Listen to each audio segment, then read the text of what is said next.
Did our universe itself evolve? Like some kind of cosmic organism? If so, what could it have evolved from? Was there a parent universe before the Big Bang? By the end of this, you might just believe in multiverses, and you might be convinced that this is the most important idea this century. To get there, I want to bring you on the journey that I went on and started with this content that I'm making on the evolution of everything. From the Big Bang through AI, how did everything come to be? And to tell that story, you have to start with the Big Bang, obviously. And how did the Big Bang happen? Well, the simplest explanation of this story is we don't know. But that doesn't really do it justice. For all the other parts of the story, I tell you why it happened. Why did life start? Why did sapiens evolve from monkeys? Why? And we have answers. Well, because. So I wasn't satisfied with, I don't know. So then I explored, and I actually learned that there is a story here. And that story comes in 3 parts. The first part is, why do the laws of physics seem to have constants that make life and the universe possible? Why is it easy to create stars? Why is it easy to create life? And are the constants of physics fine-tuned? But if we have these fine-tuned physical constants, how did they get that way? So the second idea is that black holes birth new universes, even our own, and that at each new birth, there's a selection for physics constants that allow for more reproduction, for more black hole production. And scientists call this cosmological natural selection. And then third, if we're just a universe in this long, proud lineage of universes, how would we even know that? How do you look at the other universes in the multiverse?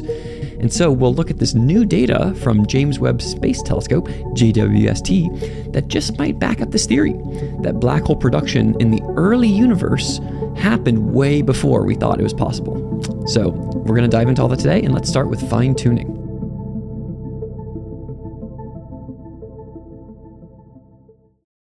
The history of physics thus far is determining what the laws are. Things like the law of gravity. That things with mass are attracted to each other. And there's a law defining that force of attraction, which is a function of their mass and how far away they are from each other. And so lots of those laws have constants. With gravity, G is the gravitational constant, and it's equal to 6.67 times 10 to the negative 11th. And that small constant explains why I'm not attracted to my computer screen or my microphone, but I am attracted to the Earth underneath me because the Earth is really, really big. So scientists have found all of these laws and all of their constants. Nice work, scientists. Great job.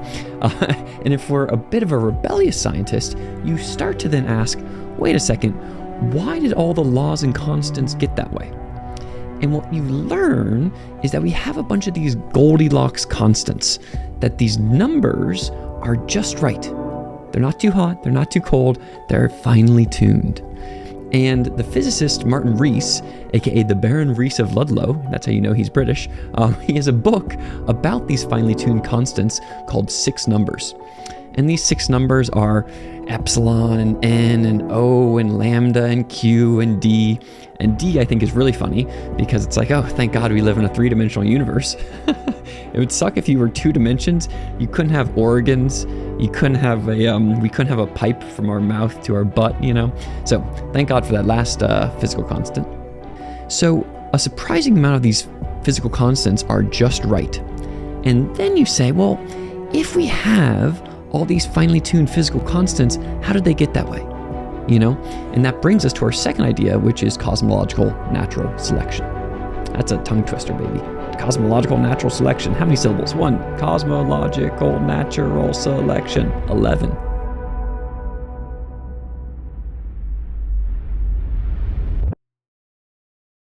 How did we get these constants? There are a few possible answers. One answer, of course, is God. And that's kind of a hilarious answer for 2 reasons. One is, if you're already this far thinking about science in this way, you usually don't invoke God. If you want to choose the other path, that's kind of fine, where you're like, hey, I don't want to go down all these stupid Wikipedia rabbit holes, and I just want to say that the Earth is special and that God made the Earth and humans. That's kind of fine. That's reasonable. I get that. But if you're gonna do all the work of learning about nuclear fusion and the fine structure constant you should probably just keep explaining things with science at that point. But I think the other reason why this answer of God is funny is because it kind of makes sense. I mean, the other answers that we're going to look at today are like chance or multiverses, and neither of those really makes that much sense either. And so honestly, if you want to say God is the answer, I'm fine with that. So that's the first answer, is God. The second answer is chance. Okay, we have something called the Anthropic Principle, which is essentially just luck, but you're a scientist, and so you need to make it sound smart, so you call it the Anthropic Principle. And it's the idea that experimental observations only happen in universes capable of supporting human life. Third answer, the one that we're actually going to talk more about today, is multiverses, aka Cosmological Natural Selection. And this is the idea that if you have lots and lots of universes, you have selection for universes that are fine-tuned for black hole creation, for black holes and stars and life. And I think the instinct for why this makes sense is because we can ask, well, why does complexity arise in general? And in the past, 150 years ago, we thought with, Darwin's finches, we thought, wow, this is a special beak, very special beak. You know who made it? God. God made this beak. Great work, God. And then we're like, actually, these things that have complexity within them, it wasn't God or something else that designed them. It was just millions of years and thousands of generations that selected for fitness. They selected for that really good beak. And so we've kind of distributed the design thinking that exists in all the complexity around us into the many, many, many generations of life before, because we've been on Earth for 4 billion years, and that's a lot of time to arrive at complexity. So that's where evolution came into play initially in biological evolution, but we can invoke evolution again here, which is to say, well, how does the complexity of a physical constant arrive? And you could say something like God, but again, you can say, wait a second, no, maybe that this thing was maybe this constant was selected for, just like a finch, those beaks were selected for over many, many generations. And there's a book by Lee Smolin that outlined this called The Life of the Cosmos, which, by the way, what a weird title. What a classic physics book title. Life of the Cosmos. That doesn't tell me anything. But the book itself is about the idea of an evolved universe. That universes evolve through a reproductive process favoring these traits, and the traits that they have are these physical constants, and those traits evolve over time and are selected to maximize their offspring. And the idea is that, and again, this is just a theory, is that new universes are created in black holes, and so that's where the offspring comes into play. The singularity of the Big Bang is just like the singularity of a black hole. And so for each new black hole, there's a new Big Bang that emerges and a new universe that emerges in the world. And so over time, the universes evolve for more and more reproduction. You're optimizing, the universe is optimizing itself for black hole production over time. You're kind of trying to have lots of little kids, like a universe that's becoming more and more rabbity over time and less like, the Quakers. And so they call this a fecund universe, which, again, I think fecund, I'm not sure about that word. Fecundity is fine, but fecund, it sounds kind of nasty. So we have this fecund universe, a universe that is designed for black hole creation, and its physical constants are optimized to maximize black hole creation. So if that's the theory, well, then what do we see in practice? Do we see lots of black holes? And the answer, in short, is yes. There are lots of black holes in the universe. And part of this is because the universe is just big, and so there's a lot of everything. But also there are a lot of black holes. So the numbers are roughly this. Every galaxy has a supermassive black hole in the middle. So if there's about 100 billion galaxies, that's 100 billion supermassive black holes, or SMBHs. So that's a lot. But there's even more than that. The main way to create black holes is through dying stars. And so if you're a big enough star, around 20 times the mass of the sun or more, then you'll collapse into a supernova and a black hole. And these are called stellar black holes instead of supermassive black holes. And our galaxy has 100 billion stars, and around 100 million of them, or around 1 in 1,000, will create a black hole, so 0.1%. So that means, if you add them up, for every galaxy, there's a single supermassive black hole and then 100 million stellar black holes. In other words, the universe is pretty frisky. There's a lot of babies happening today in the universe. And so once I sat with this idea, it kind of helped me reframe the universe as a whole. I think previously I thought, mostly about stars and planets. It makes sense where there's the sun, the earth. And so when I looked out into the sky, I would think, well, how many stars are there? How many planets are there? Which ones support life? What about the Fermi paradox? Why haven't we been contacted yet? And in this frame, black holes are kind of like anti-life. They're these weird special parts of the universe that just happen to be there, that mostly break the laws of physics and also don't support life. But actually, from the perspective of cosmological natural selection, these black holes aren't some kind of weird side corner astronomical object. Instead, they are life. It's how the universe reproduces itself. And so from that perspective, stars and planets and life, we're kind of sidelined. We are unimportant byproducts of the normal reproduction process of universes. It's kind of like the book The Selfish Gene by Dawkins, where once you see the world from the perspective of the gene, a lot of things start to make sense. And it's like that, but for selfish universes, where you say, oh, wait a second, the whole universe is actually optimized for black hole production and creation, and we're just along for the ride.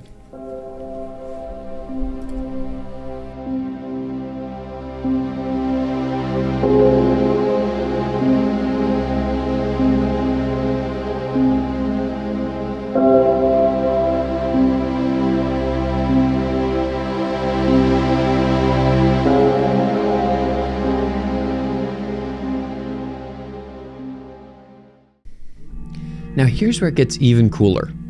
We can view these two kinds of black holes as part of our current universe's evolutionary journey and as part of the evolutionary journey of all the universes that came before us.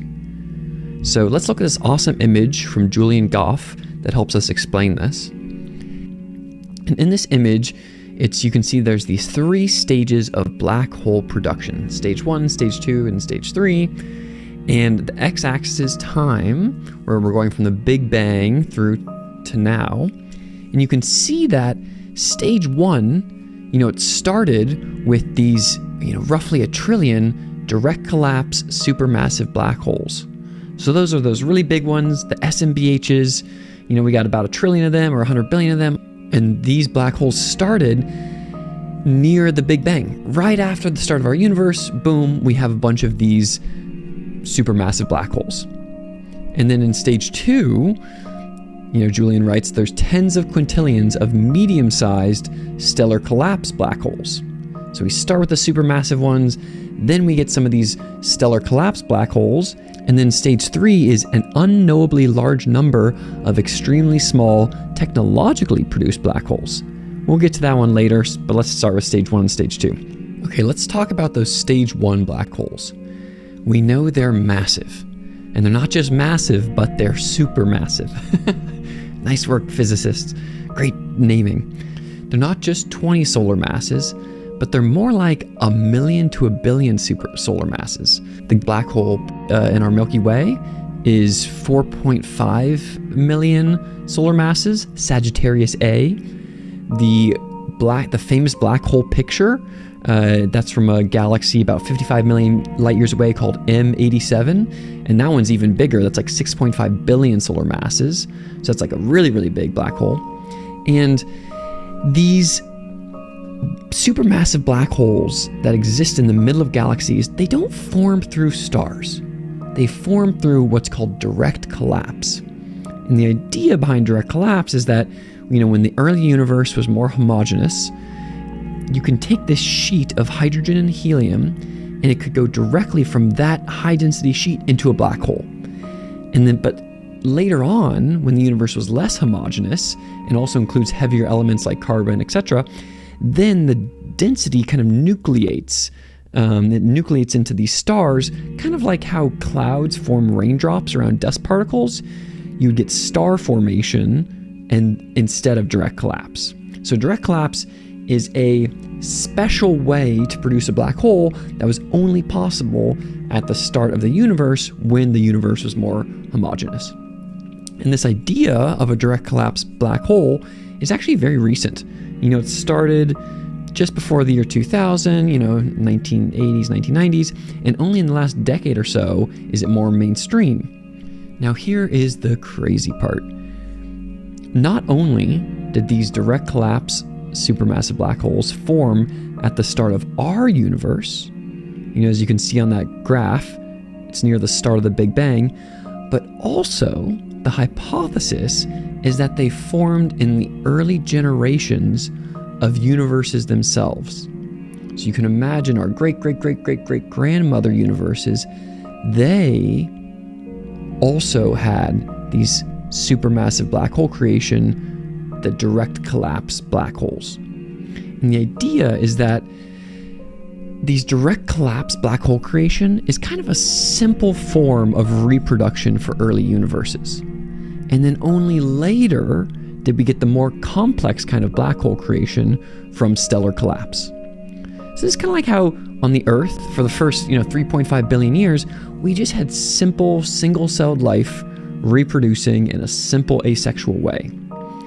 So you can imagine some of these first early universes that had constants that took the simple hydrogen and helium medium and boom, they directly collapsed that into a black hole. And once you have an early universe that starts doing that, you start to get black hole creation, direct collapse black hole creation. Then if you think about the population of all the universes, you start to have lots of universes that are doing that. You start to have lots of universes that are reproducing from direct collapse SMBHs early in their lifetimes. And only then, once you have all these normal universes reproducing through direct collapse black hole formation, kind of the easy way, then some of those universes, there's mutation at each generation, a mutation of physical constants, and eventually one of those physical constants moves us to stage 2, where we have a universe that has the right constants for star formation and then the stellar collapse black holes. So we get what we see today in our universe, which is the creation of all these different stars, and some of those stars end up creating black holes. And because stellar collapse black holes are so much more numerous than supermassive black holes, that starts to dominate the population of universes. So you can imagine, it's 100 million black holes per galaxy versus just one SMBH per galaxy.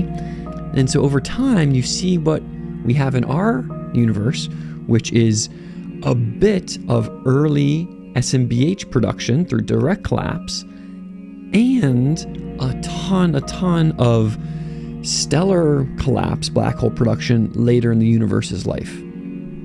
So yeah, that's what we see. And I think the idea is that in our universe, the early collapse SMBH creation, you can kind of imagine it as a vestigial structure of our universe. It's from an earlier generation, kind of like our tailbone or whatever, where we have this older, simpler time with how universes used to reproduce. And that's been kind of frozen out in black hole creation and universe creation. And then we have future complexity like star formation and stellar black holes that is built on top of it. So we have this idea that the universe might be fine-tuned for black hole production.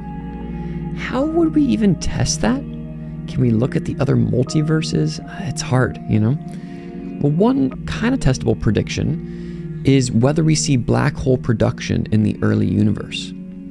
Something like traditional astrophysics, the lambda CDM model, says that black holes form kind of slowly in the early universe and aggregate over time, while something like cosmological natural selection might say that actually the early universe was optimized for black hole production.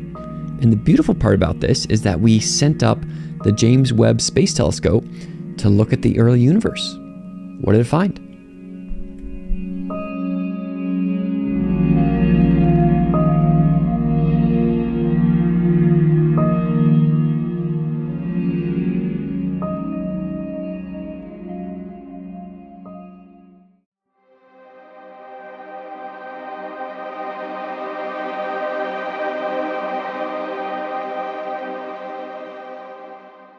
Well, the James Webb Space Telescope, aka JWST, is such an amazing and beautiful thing. It's about 5 or 10 times bigger than Hubble. Its mirrors are that much bigger. And so it can see longer wavelengths. It can look into the infrared wavelengths. And when things are further away, the light from them has been moving through our expanding space-time for longer, which makes that light more and more red-shifted. And so that kind of allows us to see further back in time. When we have a bigger set of mirrors and a bigger lens on JWST, it can see longer wavelengths and so it can see further back in time. So the question was, will we see these supermassive black holes from the early universe? Was it going to be pretty late in the universe, like a billion years after the Big Bang? Or was it going to be a lot earlier, like 500 million years after the Big Bang? And the answer was, voila, yes, we found a supermassive black hole from only 500 million years after the Big Bang. That's crazy. This thing is called UHZ1, and part of the reason why it's crazy is because it's so early. We know it must have been direct collapse. There wasn't enough time to do this sequential process of aggregating star mass. No, it just, boom, happened super quickly and directly from hydrogen without going through stellar star formation. And the other crazy thing about it is that this black hole, it's 30% of the whole mass of the galaxy it's in. It's 40 million solar masses in a galaxy, a pretty small galaxy, a dwarf galaxy of 140 million solar masses. So it's only like 30% of the whole mass. And usually these SMBHs, these supermassive black holes, they're usually like 0.1% of the whole mass, not 30% of the mass. And so that also tells us that almost all of the gas around there, boom, it directly collapsed into this supermassive black hole. So that's very cool. There was a prediction that said, you know what? I think we're going to find, when we look deeper back in time with the James Webb Space Telescope, I think we're going to find supermassive black holes that were formed through direct collapse, and we're going to find them earlier in the universe than we expect. And one of the possible explanations for all this is because the universe was optimized for black hole creation early.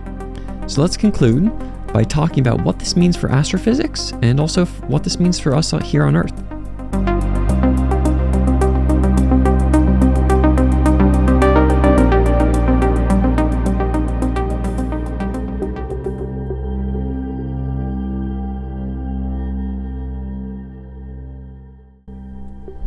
Okay, so today we tried to answer whether there was something before the Big Bang. And in the end, we don't know. But I'm pretty tempted by this multiverse theory. That first, the constants of our universe seem fine-tuned for black hole formation. And that those fine-tuned constants may have been evolved through a process of cosmological natural selection that selected for black hole creation. And that we had this simple form of reproduction and black hole creation in the early universe through these direct collapsed black holes. And then later we have this much more complex, much more numerous stellar collapsed black holes that happen in later universes. And then third, we looked at, when we shot up JWST up there, we actually found these early direct collapse black holes, much earlier in the timeline of our universe than traditional theories would have predicted. So we have these finely tuned constants that were selected for to maximize black hole production, and that was confirmed by the recent JWST data. That's pretty cool. And what's next then? And so what? Well, first, there are a bunch of predictions that might play out.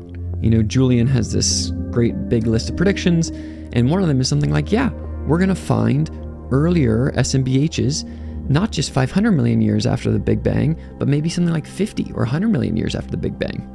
And we'll see if these things are true. That's the joy of science, is having a theory, and then hopefully that theory is predictive as we get more and more data that aligns or doesn't align with that theory.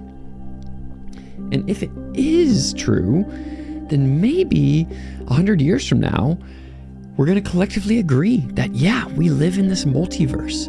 We're kind of a middle generation with tons of parent galaxies above us, and then lots of child galaxies beneath us, and all these black holes in our current universe. And that's a pretty big change, It's almost as important as something like the Copernican turn, where we moved from this geocentric model of the universe to our heliocentric model.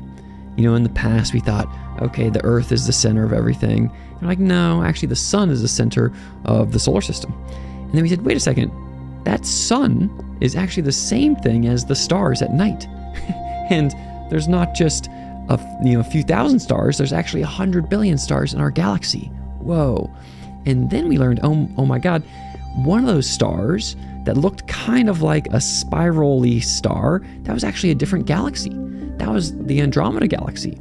And oh my God, there's not just one other galaxy, but there's actually 100 billion other galaxies. And so we learned that no, Earth is not the center of the universe. In fact, there's 100 billion stars in a single galaxy, and there's actually 100 billion galaxies total. But even then, we always still thought, we still live in one universe. Until now. Maybe there's billions of universes. And maybe the Big Bang wasn't the start of everything. Maybe it wasn't this kind of special Garden of Eden for our universe. Instead, we are part of this evolutionary process just like everything else. And we're part of this bigger and bigger picture that our universe is just one of many universes. And if that doesn't make you feel small, I don't know what will. So that's one big so what, is seeing ourselves in the multiverse. But the other big so what might even be more important. And so I want to go back to Julian's image here. And if you look at stage 3, it says an unknowably large number of extremely small, technologically produced black holes. And the idea behind this is, why are we around? We don't help produce black holes. Why does life exist? Why do humans exist? And maybe we're just lucky. Maybe the world that gave us all these stellar mass black holes, in star production and then star collapse, that thing gave us the whole periodic table, carbon, nitrogen, oxygen, everything. And maybe it was just the case that chemistry on these water planets like Earth just happens to create life and eventually create something like intelligent life, but it doesn't actually create black holes. It's what biologists would call a spandrel. So maybe we're just this cherry on top, that life in humans are an accidental cherry on top of a black hole cake. Or maybe we are part of a line of intelligences that will eventually create even more black holes. And why would you want to actually create black holes? Well, black holes are very efficient at converting mass to energy. They almost do it at 50% efficiency ratio versus something like fusion and fission, which are closer to like 0.5%. So black holes are like 100x more efficient at mass to energy conversion. And so then creatures like us might want to create them. We've already done energy production with fossil fuels and then with nuclear fission, and we're starting to try to do it with fusion. And so maybe these AIs are going to eventually be able to create black holes for energy. And not only will they create a single black hole, but they'll create tons and tons of black holes, and that is the actual goal of the universe. And so that kind of reframes the current AI intelligence explosion. It's not just some future artificial superintelligence pulling itself into existence by bootstrapping this feedback loop of greater and greater intelligence. Oh, I want to be smart. I want to be smart. That is true. And then eventually I'm going to go solve fusion and whatever and build a Dyson sphere around the sun. Yeah, that all might be true. But the actual goal, the kind of teleology of the universe, is for that intelligence to actually maximize energy dissipation through black hole creation. And so if humans do things for this greater purpose, we do things for God, maybe AIs do things for a greater purpose, black hole creation. Maybe.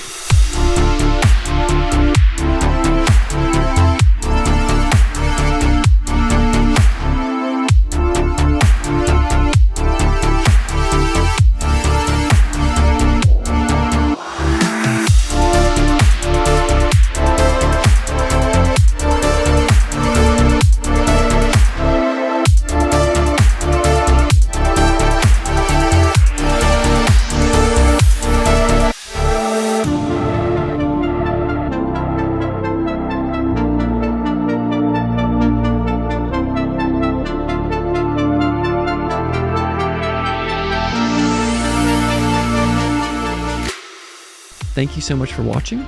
This is the first video in a new experiment for me. And I've spent so much time kind of understanding how everything has evolved, and I want to share my learnings with you. And so I'm going to start this series from the Big Bang through today on how everything has evolved, from the Earth to how life formed, Homo sapiens, and everything in between. And this is the first video, which is like, well, how did the universe start? With the Big Bang. It's like, well, actually, maybe even started before the Big Bang. So that's today's video. And I think the next video is going to be about everything from the Big Bang through to the start of Earth. So from like 14 billion years ago through 4 billion years ago. And that's a very fascinating time about the creation of stars and galaxies and the elements and planets. And so if you're excited by that, feel free to hit that subscribe button and be notified when I release it. That's the first note. The second note is, I might be wrong or glazing over many things here. I'm more of a science communicator than an astrophysicist, so feel free to correct me or ask questions in the comments. And the third thing I want to say today is that just thank you. Thank you for watching. Also, thank you to my patrons for supporting me on Patreon. Thank you to the donors of Root, this little one-person university that I run to produce this educational content. And also thanks to all the other amazing people who made content about this. Julian, PBS Spacetime, Anton Petrov, all the actual scientists. I'll link all of that in the description below so you can read more about multiverse theory and cosmological natural selection if you're interested. So thank you again, and see you next time when we dive into everything from the Big Bang until the formation of Earth. Bye.